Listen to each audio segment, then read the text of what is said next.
Bonjour à tous, je vais aborder avec vous les trails de préparation à vos trails longs ou à vos ultra trails. Alors, j'ai déjà fait une conférence pour montrer l'organisation, la structure de ces trails de préparation. Je vous invite à la regarder sur ma chaîne YouTube qui est donc Enduractive, qui est avec des classements par playlist. Vous regardez la playlist conseil entraînement et vous trouverez cette structure.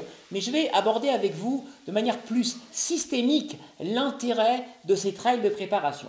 Alors, les trails de préparation, ça a plusieurs intérêts. Le premier, c'est de travailler votre mental. Parce que même si on n'est pas fin prêt, comme on dit en Haute-Savoie, sur le pic de forme, un trail de préparation va permettre d'appréhender et de gérer tout ce qui est, je l'appelle ça le stress pré-compétitif, c'est-à-dire on va chercher son dossard, on essaye de se garer, on est un peu à la bourre, on pense avoir oublié le dernier truc dans la voiture, on y retourne en courant. Tout ça, c'est des choses qu'il faut avoir l'habitude de reprendre lorsqu'on a eu la coupure hivernale. C'est extrêmement important parce que plus vous arrivez à maîtriser ce stress des dernières heures avant la course, moins vous allez consommer d'énergie inutile qui va être indispensable pour les premières minutes et les premières heures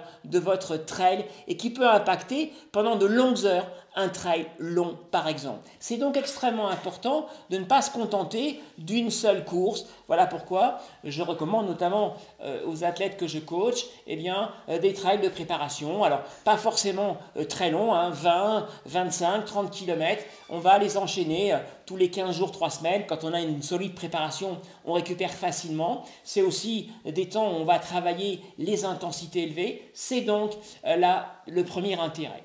Le deuxième intérêt de ces trails, c'est aussi de faire des réglages au niveau du choix du matériel. Souvent, une nouvelle saison, c'est le choix d'une nouvelle paire de chaussures, parfois d'un nouveau sac à dos, parfois d'un nouveau textile. Tout cela, ça va se travailler aussi au cours de ces trails. Et le troisième point, je reviens à mon mental, c'est de travailler votre mental de warrior.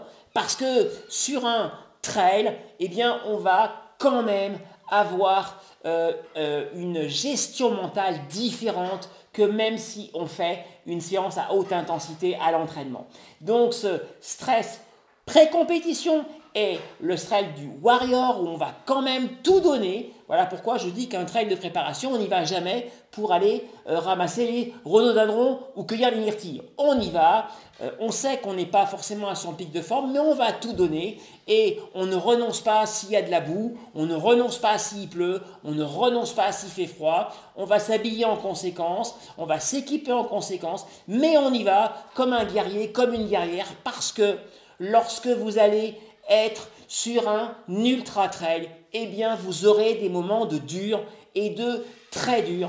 Et ce sera avec ces temps de préparation sur les trails courts où on aura forgé son mental qu'on va pouvoir affronter les moments de très dur dans les ultra trails. Autre point, c'est l'aspect énergétique. L'aspect de l'utilisation de la consommation des sucres. Et là, je vais élargir un peu plus ma réflexion. Lorsque vous faites des entraînements, très souvent, vous n'allez pas forcément avoir une rigueur implacable sur votre nutrition. Alors, on va prendre ce qu'il y a dans le frigidaire éventuellement, s'acheter une barre énergétique à la ramasse, prendre au fond du carton qui reste une compote et on y va comme ça. Idem pour la boisson, on se fait sa boisson maison, mais on ne regarde pas trop les dosages, ou on prend la boisson classique. Bon, on met à l'arrache une cuillère et hop, ça va bien. Ça passe en général, sur un entraînement, ça passe. Et, étonnamment, très souvent on me dit, je ne comprends pas, aux entraînements tout va bien et aux courses ça ne va plus. Parce que vous avez oublié un élément capital qui est le stress. Or, le stress est un élément qui va fondamentalement perturber votre système digestif.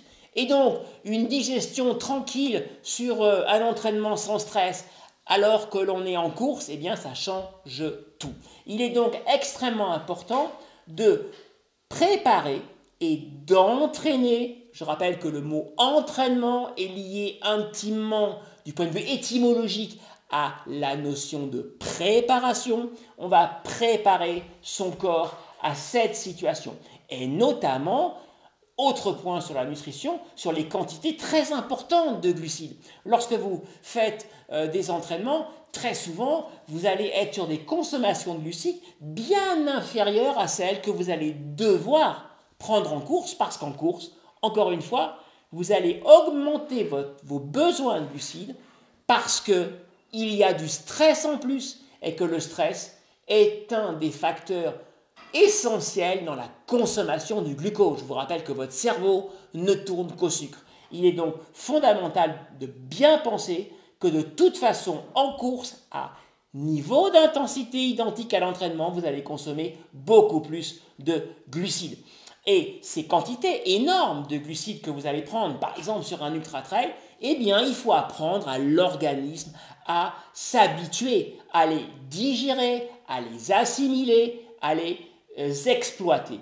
Voilà pourquoi je pense que les trails sont quand même le meilleur moyen d'aborder cet entraînement à l'utilisation d'une quantité importante de glucides. Mais, et là j'ouvre une parenthèse, c'est aussi à réaliser pendant vos sorties longues. Je trouve que c'est important, je l'ai dit, j'ai fait une conférence récemment là-dessus, les sorties à jeun, le travail qu'on appelle en lipolyse, mais il ne faut pas tomber dans le panneau de rester uniquement sur des consommations réduites en glucides aux entraînements pour entraîner l'organisme à utiliser les graisses, c'est bien, mais vous risquez d'avoir un très faible niveau d'entraînement, donc de préparation de votre système digestif pour consommer au moment des ultra-trails des quantités très importantes de glucides. Par conséquent, il faut s'attacher à avoir de temps en temps dans sa planification des séances